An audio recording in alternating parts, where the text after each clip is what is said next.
Bismillahirrahmanirrahim. Assalamualaikum warahmatullahi wabarakatuh. Alhamdulillahirabbil alamin.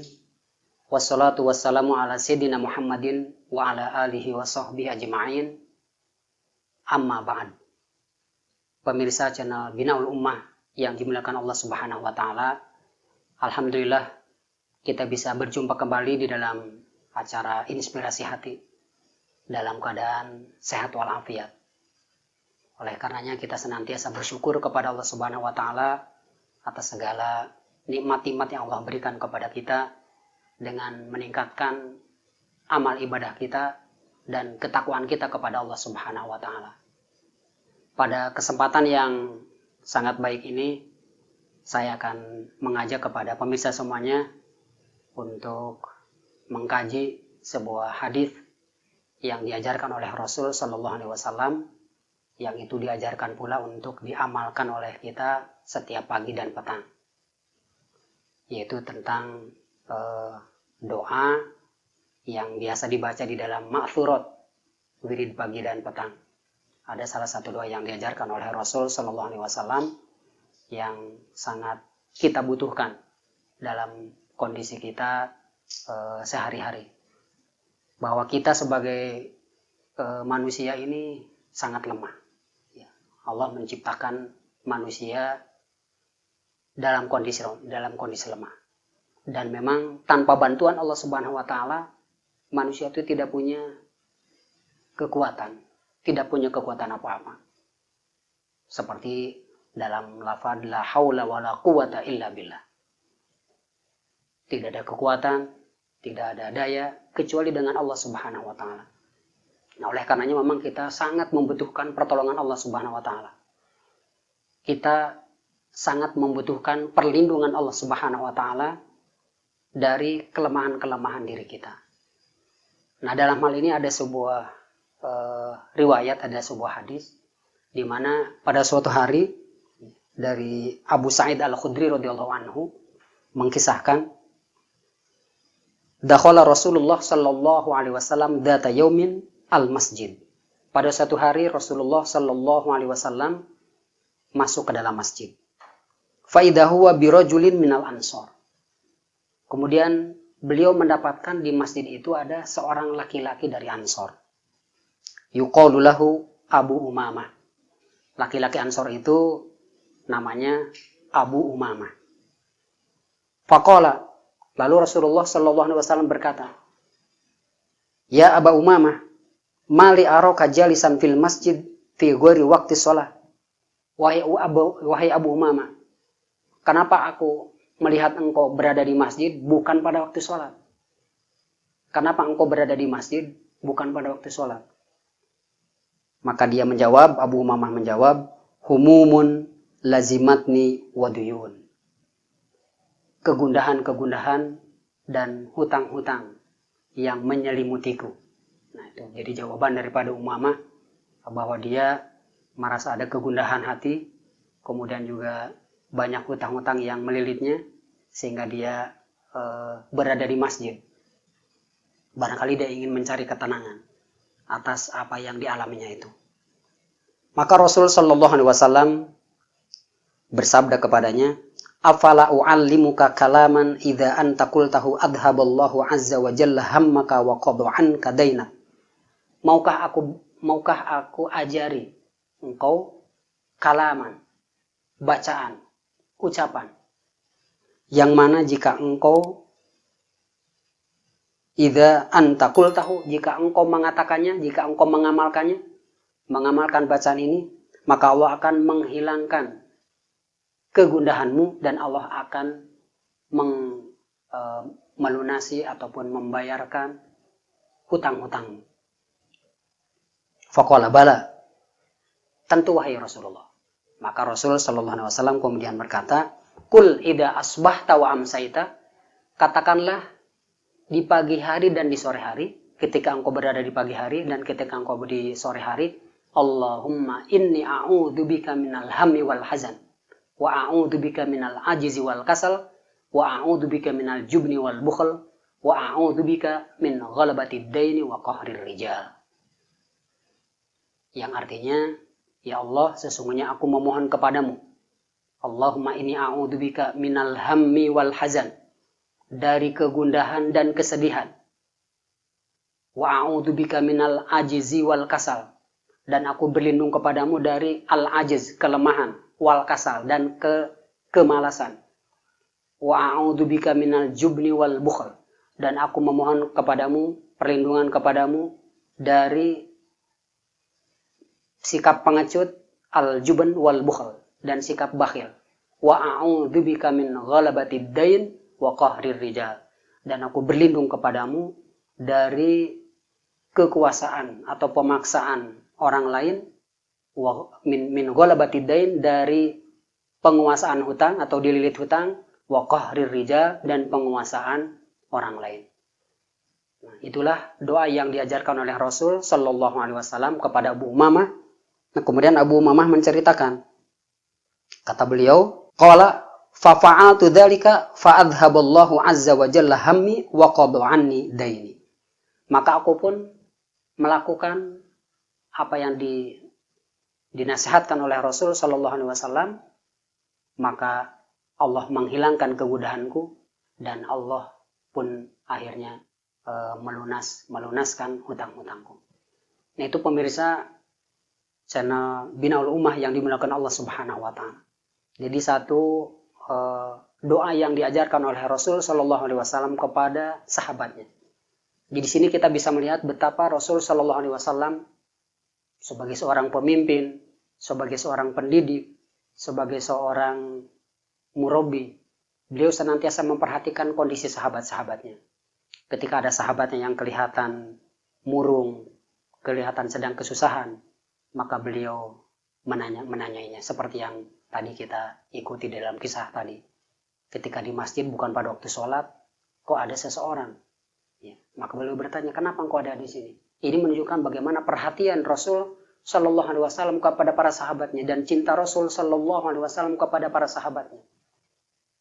Nah, kemudian ketika Rasulullah mendengar mengetahui apa yang menyebabkan Abu Umamah ini berada di masjid, maka Rasul pun memberikan nasihat untuk keluar daripada masalah yang sedang dihadapinya. Di sisi yang lain kita lihat juga bagaimana Abu Umamah. Jadi Abu Umamah sebagai seorang sahabat yang ketika dia ada kesulitan, maka dia perginya ke masjid. Subhanallah.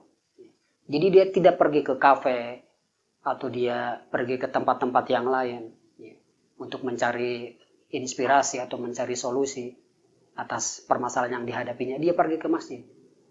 Yang namanya masjid kan Baitullah, tempat ibadah. Artinya bahwa Abu Umamah ke masjid untuk beribadah kepada Allah, memohon petunjuk kepada Allah Subhanahu wa taala. Ini pula yang harus dilakukan oleh kita sebagai seorang muslim, sebagai hamba Allah. Ketika ada kesulitan, maka hendaknya kita pergi ke masjid atau kita menghadap kepada Allah Subhanahu wa taala, kita mengadu kepada Allah Subhanahu wa taala. Itulah pelajaran yang bisa kita ambil dari Abu Umamah.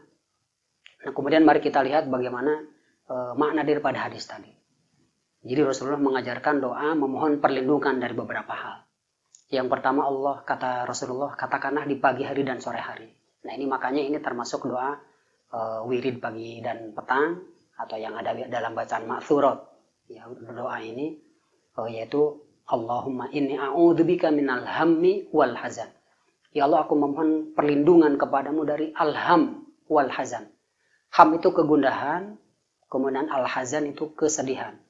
Ham itu artinya suatu perasaan gundah terhadap hal-hal yang akan datang. Jadi yang belum terjadi. Ada semacam kecemasan. Ketika seseorang merasa cemas karena keuangan menipis, tidak punya uang, besok mau makan apa.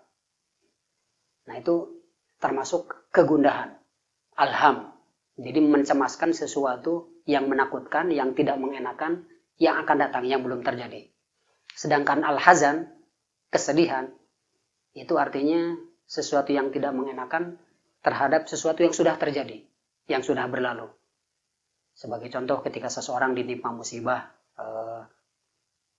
mungkin ada musibah yang menimpa hartanya, atau musibah yang menimpa keluarganya, menimpa jiwanya.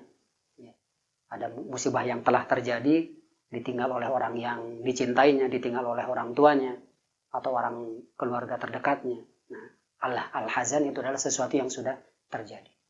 Allahumma inni a'udzubika minal hammi wal hazan. Jadi mohon perlindungan dari kegundahan, kecemasan, kesedihan, baik yang akan datang maupun yang sudah terjadi. Kemudian yang kedua adalah Allahumma inni a'udzubika minal ajzi wal kasal. Ya Allah, aku mohon perlindungan kepadamu dari kelemahan. Al-ajiz itu artinya lemah.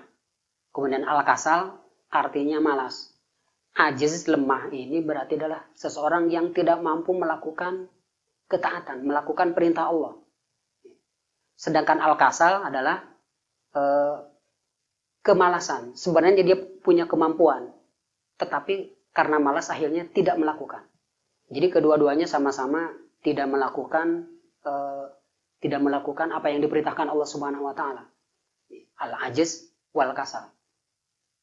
Nah, itu kedua-duanya tentu adalah sifat yang buruk yang kita mohon perlindungan kepada Allah Subhanahu wa taala.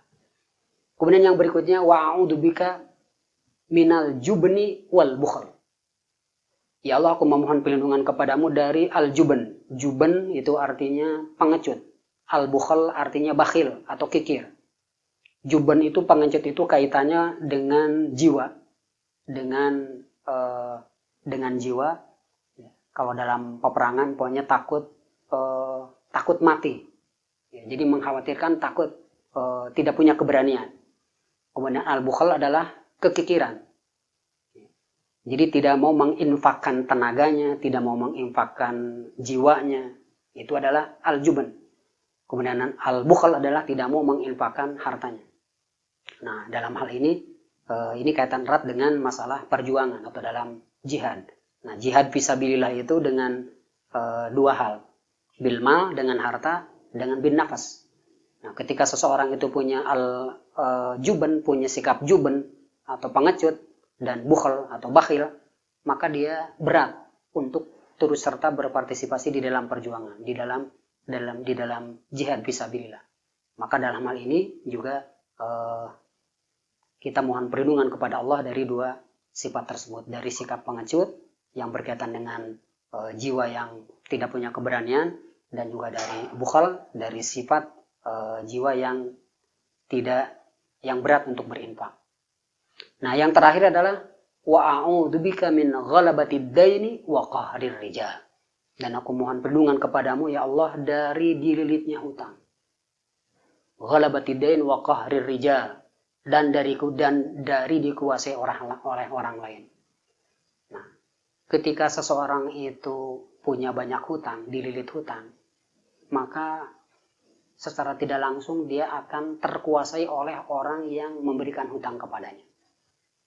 Jadi memang dua hal ini itu saling berkaitan. Tadi antara kelemahan dengan kemalasan, atau alham dengan alhazan, rasa gundah dengan sedih, kemudian kelemahan dengan kemalasan, kemudian pengecut dengan bakhil. Nah, sekarang antara dililit hutang dengan penguasaan orang lain, ini saling berkaitan. Nah, itulah hal-hal yang kita dianjurkan oleh Rasul Shallallahu Alaihi Wasallam untuk memohon perlindungan kepadanya.